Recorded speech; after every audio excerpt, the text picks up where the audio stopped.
बिस्मिल्लाहिर्रहमानिर्रहीम। लाखों करोड़ों दुरूदो सलाम मोहम्मद मुस्तफ़ा सल्लल्लाहु अलैहि वसल्लम और आले मोहम्मद पर।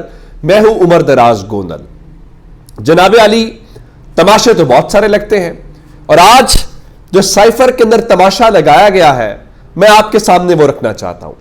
एक तो आज साइफर के अंदर हमें यह बताया गया था कि इमरान खान और शाह महमूद कुरैशी के ऊपर जो फर्द जुर्म है वो आयद की जाएगी। चले, अब तक की इत्तलात के मुताबिक फर्द जुर्म तो आयद नहीं हो सकी और अब यह समाअत जो है वो कल तक मुलतवी हो गई है। और जो साइफर के जज अबुल असनाद जुल्करनैन है वो कह रहे थे जी वो न्यूट्रल और गैर जानिबदार होकर इस केस को चला रहे हैं। खैर, ये तो उनका दावा है और वो दावा करने में हक बजानिब है, लेकिन जो हकायक है, जो इमरान खान के वकला है, वो शायद बिल्कुल मुख्तलिफ बात कर रहे हैं जो जज साहब का दावा है। अब तमाशा क्या लगाया गया आप जानते हैं।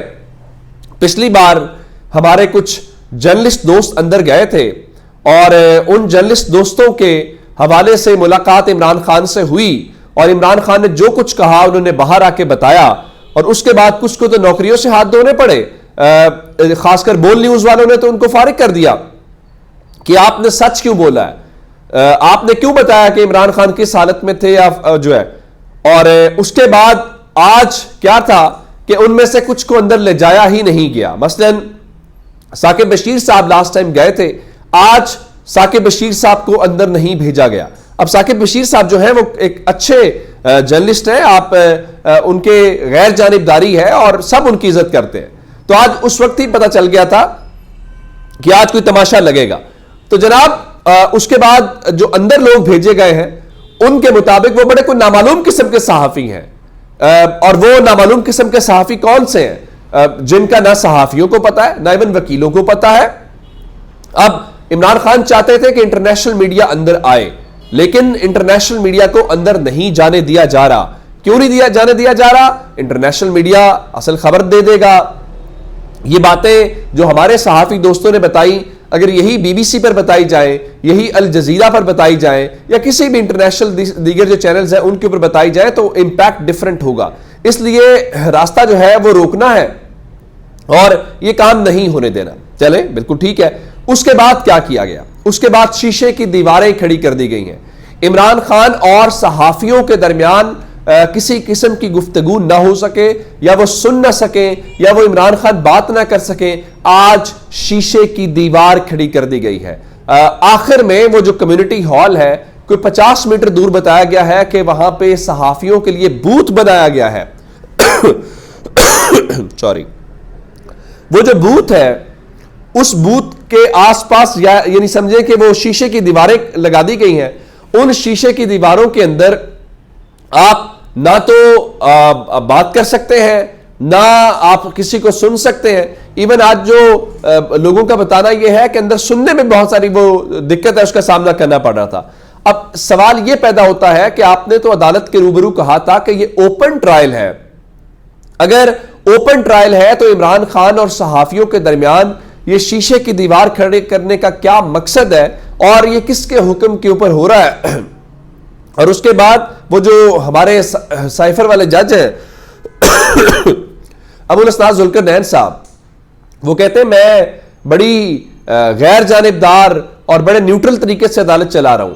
तो उनकी अदालत में ये नहीं पता था कि सहाफियों को शीशे की दीवारों के पीछे खड़ा किया जा रहा है और इमरान खान के साथ उनका राब्ता नहीं हो सकेगा या बात नहीं कर सकेंगे।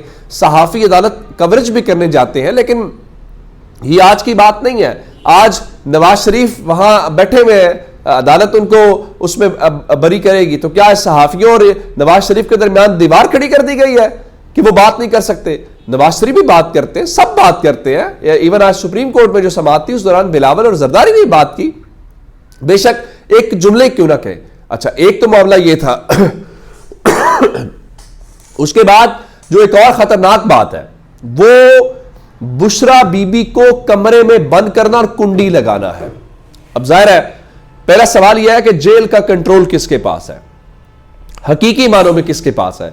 इमरान खान के जो वकील है सलमान सफदर साहब, उन्होंने बहुत ही संगीन इल्जाम लगाया है और उनके मुताबिक बुशरा बीबी को कमरे में बंद करके बाहर से कुंडी लगाई गई है।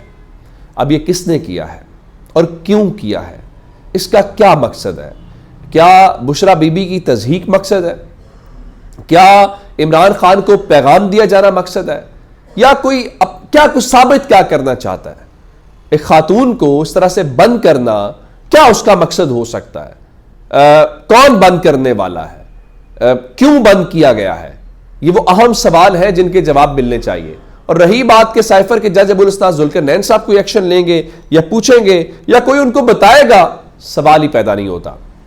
میرے خیال سے یہ ظلم ہے، اور اس طرح سے چیزوں کو لے کے چلیں گے تو پھر اس ملک کا مذاق بنانے والی بات ہے. پھر ہم ٹھیک جو ہے وہ چیزوں کے ساتھ چلتے ہوئے دکھائی نہیں دے رہے. اب اگلی بات یہ ہے کہ کل تک یہ سماعت جو ہے وہ ملتوی کر دی گئی ہے، اور فرد جرم والا جو معاملہ ہے وہ کل آگے چلے گا. اور اب اس سے آپ اندازہ لگائیں کہ یہ کتنی شفافیت کے ساتھ جو ہے وہ، اور کتنی فیئر ٹرائل جو ہے وہ عمران خان کا ہو رہا ہے. اطلاعات یہ بھی ہے کہ عمران خان نے یہ کہا ہے کہ اگر میڈیا کو اندر نہیں آنے دیا جائے گا اور یہ سب کچھ ہوگا تو پھر وہ سماعت کی کارروائی کا جو ہے وہ بائیکاٹ کریں گے. اگر وہ بائیکاٹ کرتے ہیں تو پھر آپ کیا کریں گے؟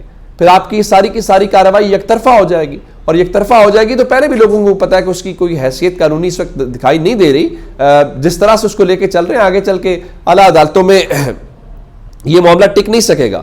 تو لیکن چلے، اگر ان کو ہے تو وہ کر لیتے ہیں. اچھا، دوسرے نمبر کے اوپر آج سپریم کورٹ کے اندر بڑا اہم معاملہ جس کو آج پھر ٹی وی سکرینز کے اوپر دکھایا گیا، وہ ذوالفقار علی بھٹو والا معاملہ. چلے ٹھیک ہے، آپ نے ذوالفقار علی بھٹو کا معاملہ بھی ٹیک اپ کر لیا. آپ نے نواز شریف کی جو تاحیات نااہلی ہے اس رکاوٹ کو ختم کرنے کے لیے کل اذکر نوٹس پہ لے لیا. اب پاکستان کے لوگوں کے جو حقوق، جو خلاف ورزیاں ہو رہی ہیں، اللہ کرے کہ ہمارے چیف جسٹس کو اس کے متعلق بھی علم ہو جائے اور پتہ چلے.